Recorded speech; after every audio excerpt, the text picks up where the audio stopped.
everybody, and welcome to the Creative Corner, where we meet authors behind the books, find a little bit about them, why they did the book, what the vision is for it, and a really exciting process for you guys to get to see. Joining me as usual, The Flash. Hey bro, how you doing? Pretty good, man. So I heard you had some tragic news just recently. I did. I was just thinking with your intro, you were saying that we find out, a lot of things, and we find out that people behind the camera don't know what Star Wars is. Well, they do, but they haven't seen Star Wars films. I don't even know how that's possible. How have they? I'm heartbroken actually. Well, we'll let Flash have a moment, console himself over the lack of interest in Star Wars today, and we'll meet our author. That would be good. Lauren Minicozzi. How are you? Woo! What, you don't have the buttons with the crowd? Oh, we could put them in unedited. Okay, good. In fact, watch this. There you go.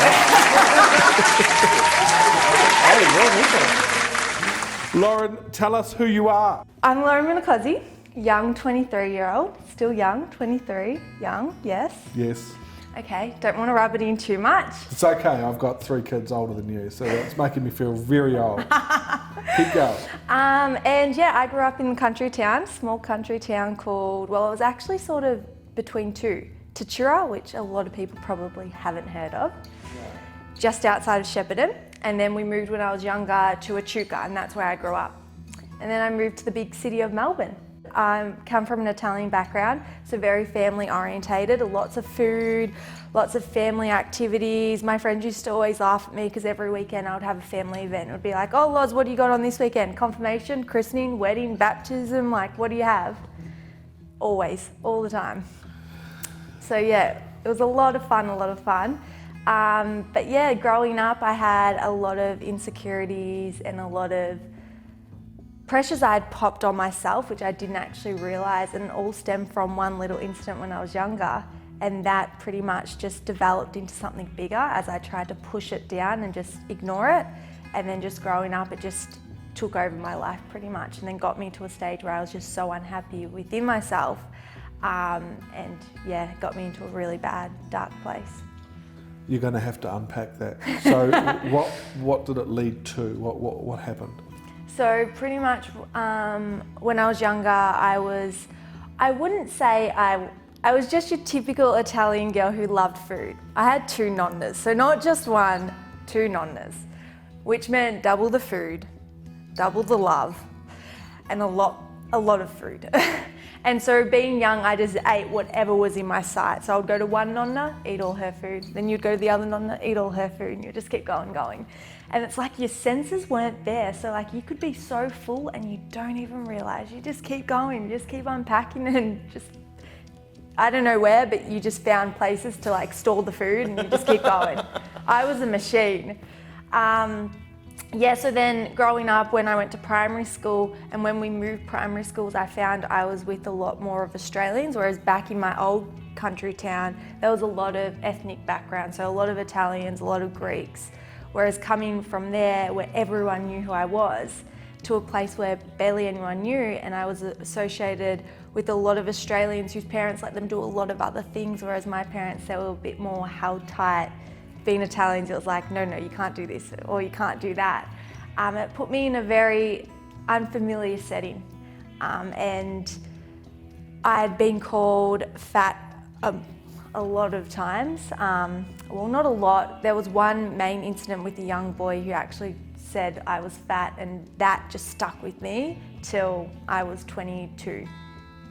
And that was the moment where my unhealthy relationship with myself started. And it was just this cycle of constant body shame and a really negative relationship with myself. So putting the label on that, and also tied to the book with the reason that you're here, body image dysmorphia. Yes. Explain what that is and what that meant for you. Yeah, so body image dysmorphia, I was never clinically diagnosed with it, but if you read all the effects it has and the impacts, I was pretty much showing all the signs. So body image dysmorphia, there's actually a lot of people in society that have it and you wouldn't even realise. So it's pretty much you look at the mirror and you see something completely different to what someone else says. So I used to look at the mirror and all I saw was my stomach, my thighs, my arms, everything I hated, that's what I saw. So the person that was looking at me was not even me, or was not what other people saw. You only really see the negatives. So your mind makes this big scenario out of something that was so small into something bigger. So you start to see a bigger image of yourself and someone who's not actually what you actually look like in comparison to someone else's eyes. So it's when you just have a really negative relationship with yourself as well. So you don't see yourself for who you are or the body that you actually have. You see it for all the negative stuff. So what did that mean for you when you were doing that? Were you not eating? Were you sick? What was the outcome of? So that actually led to a very unhealthy relationship with food. I started restricting everything I ate, and I amped up my exercise as well. So I would literally go through a whole day, and what I would eat in a day would be very, very minimal. And someone who's from Italian who loves food and would eat, to all of a sudden, no, I'm too fat. How am I going to lose this weight? I'm too big. None of the boys like me. I stand out against all my friends who are so tiny. I need to change the way I look. How do I change it? Not eating. If I don't put food into my body, therefore I can't actually put on weight, and therefore I'll lose the weight and I'll be like everyone else. So that's what I did. I starved myself for weeks, months, years. And I was good at hiding it though. So Mum, she started picking up on it only because a few other people had commented on the weight I had lost. And because she was seeing me every single day, you don't actually really see the difference. And I was smart. I would wear baggier clothes. I wouldn't wear tight stuff. I would pretend I'm eating something, but then, I would hide what I was eating or put it in the bin. Or when someone wasn't looking, I would spit it out. Or I would have all these little tricks under my sleeve that I would then do so that she wouldn't catch on, or so my family wouldn't catch on. A Journey to Health is the title of the book. So obviously at some point at 22, you had a bit of an awakening that this wasn't okay and that it was time for a change. One of the things that I noticed in the book was that you were, as most young people are, you're on social media and you're on Instagram, and you were editing images of yourself. You showed, and I commend you immensely for doing this, because it takes a lot of balls to be able to put images of yourself up there and show what I did and what I was. There was absolutely nothing wrong with the photos that you originally had, and you know that now, yes? Yeah, absolutely. But you'd edit them to reshape parts of your body, and so what you were seeing through your eyes was obviously what no one else, including your family. So how were you able to communicate that to your family? Because I found that absolutely amazing. I didn't know people did that. Yeah. Instagram is a very toxic world. I guess there's a bit of a change that's happening. So a lot of influencers at the moment are actually coming out and being like, nah, we need to be raw. Don't forget, angles do wonders. Lighting does wonders. So they're starting to do the whole right now I look amazing. But if I just turn this way, look, I've got rolls. So does everyone else. So there's a lot I don't have that problem. No matter what angle you shoot me at, it's there. I've always got a best angle. Well, this is a good point though, because we went to Singapore. It was Singapore with this. You know what I'm talking about, eh? Yeah. So we were in Singapore last year, and we were part of a group that went over there to speak about people being more important than profit. And we had a photo shoot, and I can't remember how it came up, but it was during the photo shoot, someone said chin nipples. That when you're getting your photo taken, is that right, chin nipples? Yeah, chin out, nipples up. And so we went with this, and every photo, we'd all line up, and I don't know who, somebody would call out chin nipples, and kid you not, every single photo taken in Singapore looked amazing. We all looked like rock stars, and it was because of chin nipples. Whereas you take a photo a second after, and we'd all have rolls or double chins or whatever. Absolutely. And it's really interesting because, working with you on your book, I was the same. I had this moment of, oh my gosh, I didn't even realise people did this, doctored photos, that sort of thing. And interestingly, the other day I was scrolling through the old Insta, and I sort of stopped and thought, hang on a second, there's a bit of blurring on this photo, and sure as, this guy that I follow, he'd done it. So I went back through, and most of his photos, like I'm talking over 90% of the photos that are put up on his account have been doctored, and I hadn't even realised it. But it's just fueling this unrealistic expectations out there in social media. So it's really interesting that, you know, working with you on your book has actually opened my eyes because I never knew that happened. I was just like, you know. I knew about Insta-shaming. I knew that Instagram and body image was a thing because my kids are your age. So, well, you know, I knew that existed, but I didn't realise that it could have that much of an impact on people. So what did you find through Instagram that you say it's toxic, Yeah. but it's changing? It is changing. So I found you can do Instagram in two ways. One, it can be toxic and you can get sucked into this cycle and you can just find yourself, because I was looking at my Instagram and I was following models, bikini girls, people who I aspired to be because I thought that they had the perfect life or how they portrayed themselves was amazing. You know, I'm on a beach every single day. Look at my body at the moment, it's amazing. I can wear whatever I want. I'm eating out at cafes, I'm having fun. Like, you want their life because you think, oh, that's perfect. That's what I want. They're always smiling, they're always having fun, they're doing this, they've got the perfect body, perfect life. Who knows what they're doing for work, but they're making money because they're still here sort of thing, and they're going on amazing vacations. I need to do that. So you'd start to follow these girls. Or I found that I would go on a clothing label site, and I would see the model, and I would click on the model. I'll be like, oh, she's really pretty. Oh, look at all her friends. Go on to the friends, go on to her friend's friend, go on to that, and you just go down and down and down.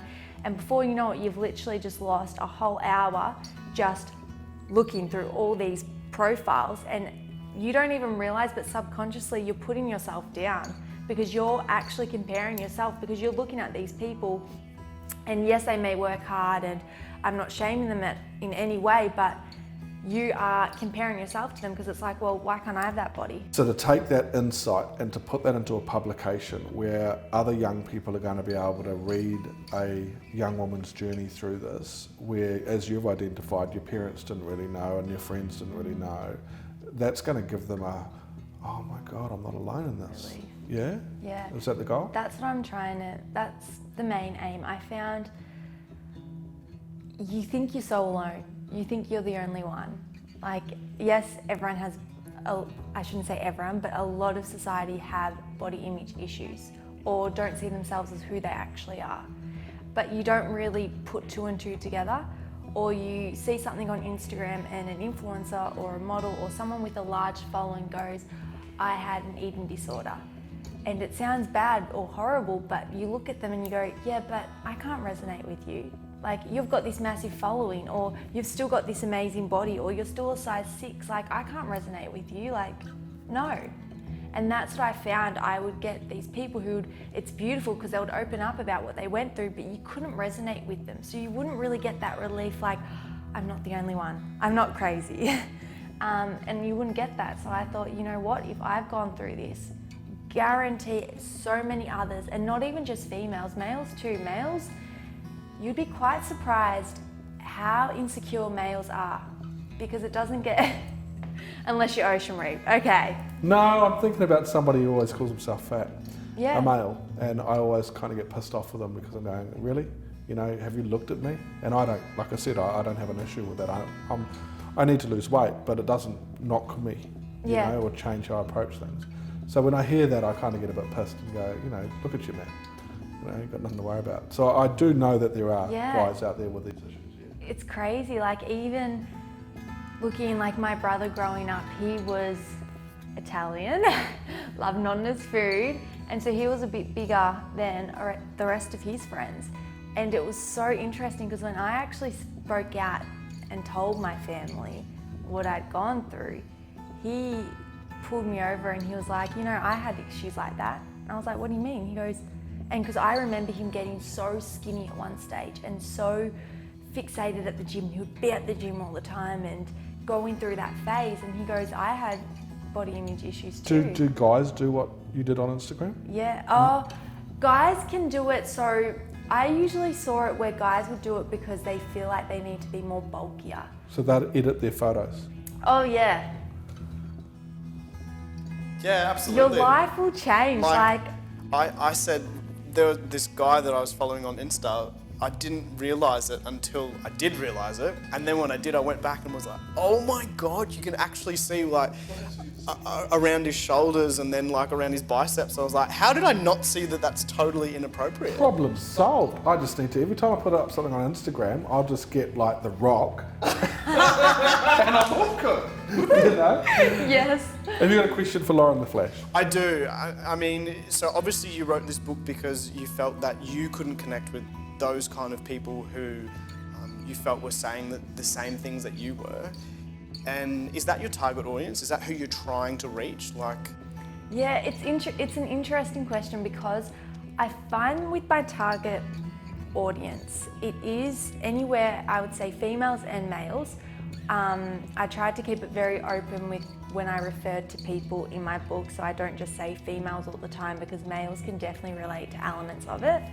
But it's interesting because at the start I thought, yep, it's for young females. The age demographics I reckon would be around 16 to probably early 20s.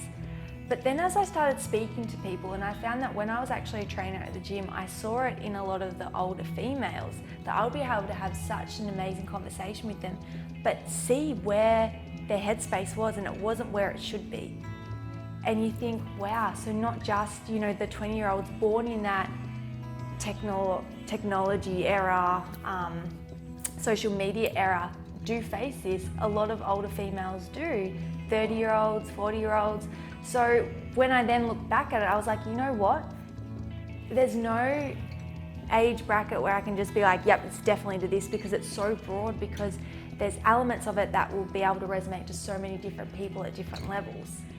And so the way I wrote it as well, I wanted to be able to cater to a larger market because it is such a powerful topic that impacts the majority of society that it's like, well, everyone can learn from this. The publishing process with Flash and the marketing with me, you know, there's a lot to learn. Oh, yeah. Yeah. Well, goods, bads and uglies. Tell us, how did you find working with us? I've learned patience. I'm very impatient. So I thought that this book would come out at the start of the year, but me being a perfectionist, no. I didn't know that. No. Yes, I'm very much a perfectionist. But yeah, it was good. Like, honestly, I've told a lot of people have actually reached out to me being like, how did you do a book? Like, a book just seems so out of reach. It's like, no, it's only those famous authors that can write books. But it's like, well, no, it's actually easier than you could think. As long as you have a story and you have purpose behind what you want, honestly, you can write anything because your soul just writes it. You don't have to be the best writer. And I know that you guys offer different things where you can help with writing and everything. So I found the process to be really, really easy. Not easy, it was very difficult, but I mean it was just seamless. Seamless is a better word. Seamless. And I think that, you know, we've been talking about this a bit, that the focus for us is to take the stress out of the publishing process, because in a lot of, not every publisher operates the way we do, but we want to ensure that you have fun doing it and that you're still able to learn, that these guys, you and the team, don't deviate from the process because they know it works, and that's where the patience from you comes in. And yeah, we do want to take the stress out of it. It's important, eh? Yeah, absolutely. And you know, we're in the process of bringing on more to the team, more people to the team at the moment. You know, bringing on publishing coordinators, and one particular coordinator I'm working with at the moment, I've worked with her publishing her books, and she's blown away because she's like, I can't believe that all of this stuff goes on in the background and I had no idea. And I was like, well, I wear that as a badge of honor, so thank you. But yeah, she sort of said, you know, like the duck analogy, up on top you're all calm, but underwater you're like, ah! Because there's so much that goes on in the background, so much paperwork, so much lodgement, like, yeah, so it's really good to get that feedback, to know that we actually got there with you. Like, that's awesome. So thank you for that. I appreciate it. You do, because honestly, I'm like to Ocean. I would literally, I knew that you guys were the ones, or to take you guys seriously, when I sent Ocean an email at 11 p.m. at night, And I just gave him a spiel. I was like, this is why you need to publish my book, blah, blah, blah. And then literally I get an email from him, I think it was like 4:30 a.m. in the morning the next day, thinking, because I tried to reach out to so many other traditional publishers and no one was getting back to me. And so that was very disheartening, because I was like, I'd opened myself up. I know this book can make a difference, but no one was taking me seriously. And then literally I sent an email at 11 p.m. I wasn't even going to send an email because I was like, no, I'm going to just get heartbroken again, disappointment, no, I'm not going to do it. My brother was literally like, get off your high horse, stop being stubborn, remove your bloody ego, and just email him. I was like, okay. I believe the opening sentence was, you may not think I'm old enough or experienced enough to write a book. You may not think, and it was all this stuff. And I remember I read it. We had a phone call about it first up. Check out this chicken, what she's saying. I think it was it a weekend? Did you send it through on a... I think I actually did. I think it was like a Sunday or something I sent it. Because I remember having a phone call with you like early on a weekend morning, and we were like... And if you actually go back, if you look over our Facebook and you go back, you'll see a time when that, I have to look at the dates, but when that happened, you started a bit of a roll-on for us. And I think I told you about this. There were 2 other authors who have approached us talking about the same issue in different organisations and circumstances. But there were literally 3 in 1 week. And you started that with your crazy ass email. What's next for you, Lauren? Now that you're a published author, what's the plan? Oh, there's a lot in the works. I'm very goal orientated. So I've got all these different goals up here and all these different plans. I just need to rein myself in and just take one step. But I really want to continue promoting this message, start doing a few more workshops, and I've got a self-love diary coming out as well. And I've got a few more other product ideas to really bring to light this topic, because I find, especially when you think about self-love, a lot of people roll their eyes and be like, oh my gosh, another one. But it's so important, and it doesn't have to be as corny or whatever you want to think it is, because it's such an important topic. So I really just want to start bringing that to light and actually being like, no, this is a serious topic, and everyone should feel a part of it and should start doing stuff of self-love, like acts of self-love. And they don't have to be, go spend this amount, go do, like, they can just be simple acts. And honestly, the difference that has to your mindset is crazy. So I always get lumped with the first of the crazy questions that we like to ask our authors. If you had to choose a spirit animal, what would it be? I already know. Okay. I would be a tiger. A tiger? So I feel like tigers are very cunning, and they're very like they're just there and you just watch them from far. But then if you get them the wrong way, they'll get their claws out, and that's definitely me. Really? I've got a bit of temper. You ask my dad. I'll be really lovely one day, and then something will happen, and I'll just be like, and he'll be like, whoa, calm down. All right, well, I've got one more crazy question too. As you well know, Flash, Superman, and Deadpool behind the camera there, and we've got a lot of other superheroes, so clearly there's a bit of a thing going on. It's not really about, I don't think I'm Superman, far from it. It's more about hope, faith, belief, and community, and creating superhero authors. So, what superhero would you be and why? Ooh. Okay, I think I would be Wonder Woman. Why? I really like her outfit. Really cool outfit. I'm from a fashion background, really cool. No, I just think she's got that energy where it's literally like she can do anything. So you know how in society there was that little bit of a shift between, males can do everything, females behind the scenes, whereas she brings that masculine energy to be like, you know what, I'm capable of anything, I can do anything. And that's what I love, because she puts her mind to it and she can do whatever she wants. Did you ever see the 1970s Wonder Woman by any chance? No. Yeah, watch that. Tell me you like that outfit. Hey, it's a bit different. Okay, Lauren, I want to thank you so much for coming and having a laugh with us and sharing your story. It's so cool. Thank you. Guys, if you would like to go and check out this book, which you definitely should, plus the Self-Love Diary, plus go and find her Instagram feed, just follow the links below. Go and check them out. They're amazing. They'll definitely make you laugh. Thanks very much for watching, guys. See you next time.